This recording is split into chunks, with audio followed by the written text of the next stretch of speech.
dos medos que eu sei que você tem como médico é trabalhar uma vida inteira e chegar lá na frente, perceber que você não aproveitou a oportunidade que a nossa linda profissão nos dá.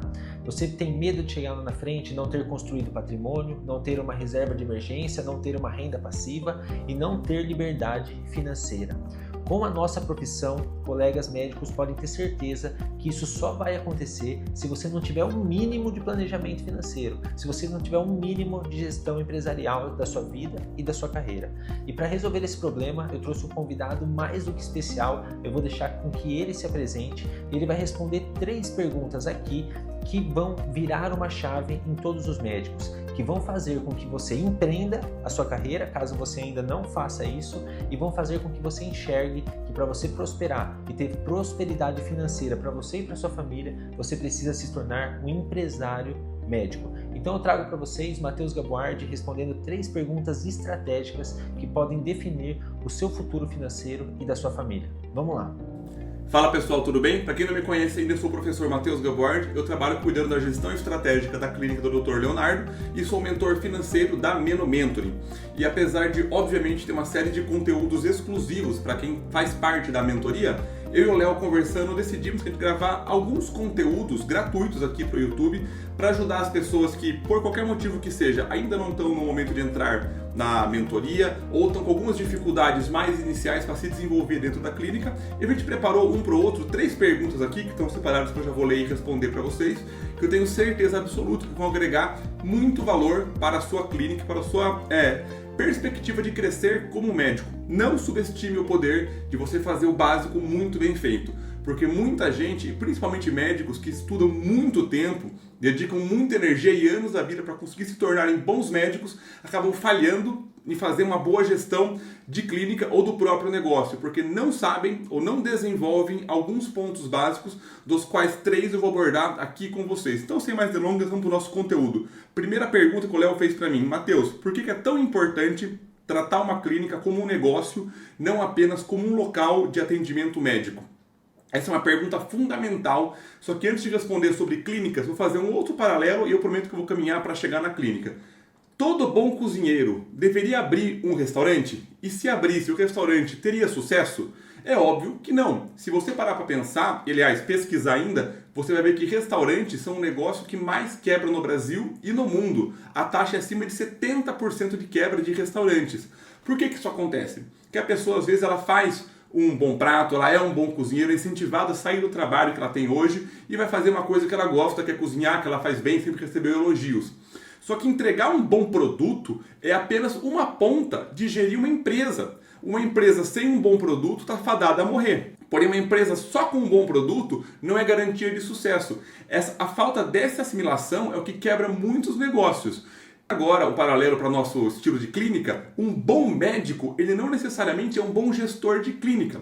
E no caso de médicos em si que gastam anos e anos da vida estudando, se aprimorando, se dedicando para ser um especialista no negócio ou mesmo generalista e conseguir praticar bem a medicina em si, quase não dedica nenhum tempo para aprender a parte administrativa do negócio, que é você conseguir gerir bem as suas finanças, ter um bom marketing, uma boa estrutura de custos, uma boa gestão de fluxo de caixa, uma boa precificação, uma boa equipe, uma boa gestão de vendas. Tudo isso é fundamental para que você consiga criar uma base para oferecer o seu produto.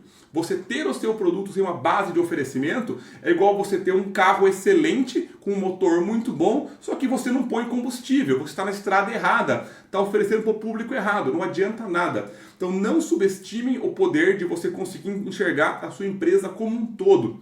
E para sua felicidade, é muito fácil hoje você se destacar, ser um pouquinho acima da média na parte administrativa, porque quase a minoria dos médicos que têm clínicas conseguem fazer isso. Praticar a medicina em si, você tem que se especializar sempre, isso é óbvio. Porém, se você conseguir desenvolver competências que os seus pares não têm, se você chegar num valor médio de competência da parte de finanças, de precificação, de administração, de contratação de pessoas, isso já vai te colocar num patamar muito acima do esperado. Então, uma vez que a pessoa não trata aquilo como um negócio em si, a chance do fracasso ela é gigantesca. E principalmente isso tem raiz na parte financeira. Você pega restaurantes que vendem pratos excelentes, só que na estrutura de custo não computa, por exemplo, o custo da hora do garçom, do aluguel ou custo fixo, calcula malemar a margem daquele prato de comida em si, não calcula o desperdício, que também existe dentro de clínicas. Você ter uma gestão global do que você está fazendo é o único jeito de você conseguir continuar entregando o seu serviço de ponta de qualidade. Quem olha só produtos de vendas está fadado a ignorar o resto. E o resto é o que sustenta toda a sua estrutura gerencial e permite que a sua clínica cresça. Então já virem os olhos para não apenas praticar um bom produto entregue e enxergar o que está acontecendo na minha empresa como um todo. Espero que tenha ficado claro. Qualquer dúvida aqui nos comentários. A segunda pergunta do Léo para mim, que é um ponto muito importante, a gente já tratou isso e vai tratar individualmente com os mentorados da Menomentoring, mas a pergunta é muito boa. Matheus, muitos profissionais têm dificuldade em separar a finança pessoal e finança da clínica. Qual que é o impacto disso e, mais importante, como resolver? Primeiro de tudo, por que isso acontece? Porque no começo, quando você está fazendo o primeiro plantão ou você está atendendo o primeiro consultório, você tem uma fonte de renda e uma porrada de gasto. Então é normal que essa fonte de renda cubra todos os seus gastos, que na maioria são os gastos pessoais. O que acontece? Começa a entrar um custo de deslocamento para você ir no seu local de trabalho, você começa a ter um custo de aluguel de uma pequena clínica, você paga uma parte para alguém, você paga uma participação societária, por assim dizer, ou uma contribuição para uma clínica que você está atendendo. Aí você coloca uma secretária, o seu carro, você coloca no custo da empresa. É orgânico os seus custos pessoais começarem a diminuir, os profissionais começarem a aumentar e você tratar tudo dentro do mesmo pacote. E você, por nunca ter se atentado a isso, você não separa, porque no começo era muito gasto pessoal e pouco gasto profissional, e ao longo do tempo isso vai mudando. E você cria um pacote de tudo isso e você não separa. Qual que é o principal pênalti de tudo isso? Você não gerencia o que você não mede. Muitas vezes, o que pode estar sangrando a sua clínica é você mesmo. É você não separar, não ter um prolabore fixo, você querer pagar todas as suas viagens, todos os seus custos, todo o seu custo de vida da clínica em si, e você não ter separado um prolabore específico que deveria ser quase que travado para você cobrir os seus custos pessoais. Porque você misturando as coisas, você não consegue saber se você está sangrando a sua clínica pela parte pessoal e isso mascara o gasto profissional. A sua clínica está com protocolos mal precificados, você está pagando um aluguel muito alto no lugar que você atende, tem muito mais funcionário do que deveria, tem desperdício de medicamentos e de materiais que você não está conseguindo aproveitar. Você não consegue gerenciar isso e decidir aonde atacar de fato se você não tem essa separação. E é muito comum também um médico que num mês fatura, vou inventar aqui, 50 mil, ele gastar os 50, no outro mês ele fatura 100 e gasta os 100. Um mês excepcionalmente positivo, gasta-se tudo. Aí tem a troca do carro, paga a viagem à vista. E uma pior coisa que eu costumo fazer é, vou colocar tudo no crédito parcelado, porque mês que vem vai ser bom. Você não sabe o que vai ser. E você começa a empilhar dívidas de cartão de crédito, dívidas de boletos, que a sua clínica precisa sempre ter meses bons, o que é impossível visto que o mercado é cíclico, para cobrir somente o seu custo de vida. Isso gera estresse, demanda tempo para você e você não consegue dedicar energia para olhar a sua clínica separada, como uma entidade separada que ele é. Se você conseguir definir um prolabore fixo, baseado no seu padrão de vida hoje, e esporadicamente ter distribuições de lucro, idealmente trimestrais, para você conseguir ter um padrão de entrada da clínica para cobrir os seus gastos pessoais, o que é importante para você conseguir manter seus gastos pessoais dentro de um padrão, que pode ser qualquer padrão que você queira, que a clínica comporte, e esporadicamente ter distribuições de lucro. Isso é fantástico, porque com essa distribuição de lucro, que você pode se dar o prêmio da sua clínica que de fato lucrou, ela conseguiu performar acima de tudo, pagou seu prolabore, pagou todos os custos e sobrou dinheiro, se acumula isso por um tempo e aí você dá uma distribuição de lucro para você mesmo.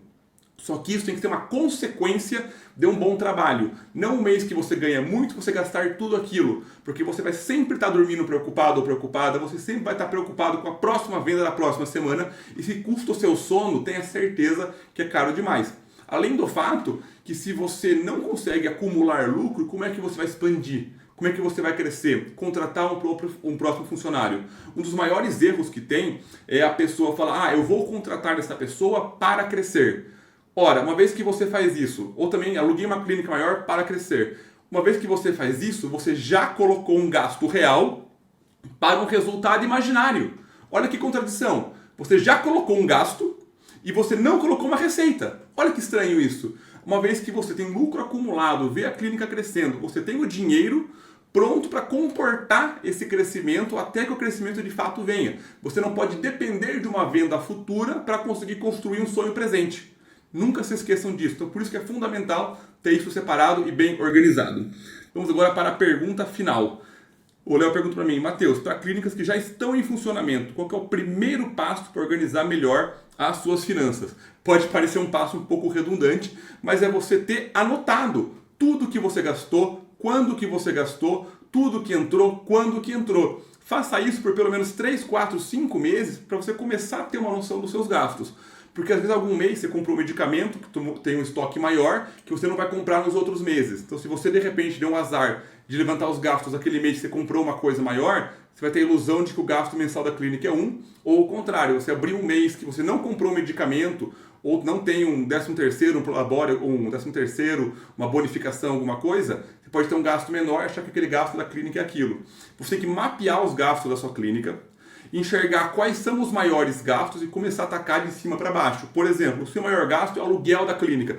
Negocie o aluguel. O seu maior gasto são gastos com insumos. Negocie fornecedores. O seu maior gasto é com folha de funcionários. Você precisa de tantos funcionários assim? Ou talvez valha a pena você ter uma métrica para o resultado deles melhorar. A parte de faturamento. Qual que é o seu melhor faturamento hoje? Ele é com consulta? É com algum protocolo específico? Se é com um protocolo específico, ele está bem precificado? Pequenos ajustes em coisas grandes têm resultados gigantescos no longo prazo. Então, minha dica final seria essa para você. E pessoal, se gostou desse conteúdo aqui, se inscreve no canal do Dr. Leonardo, deixa o like no vídeo, comenta alguma dúvida, vai ser um prazer sempre ajudar vocês. Espero que tenham gostado, vejo vocês na próxima.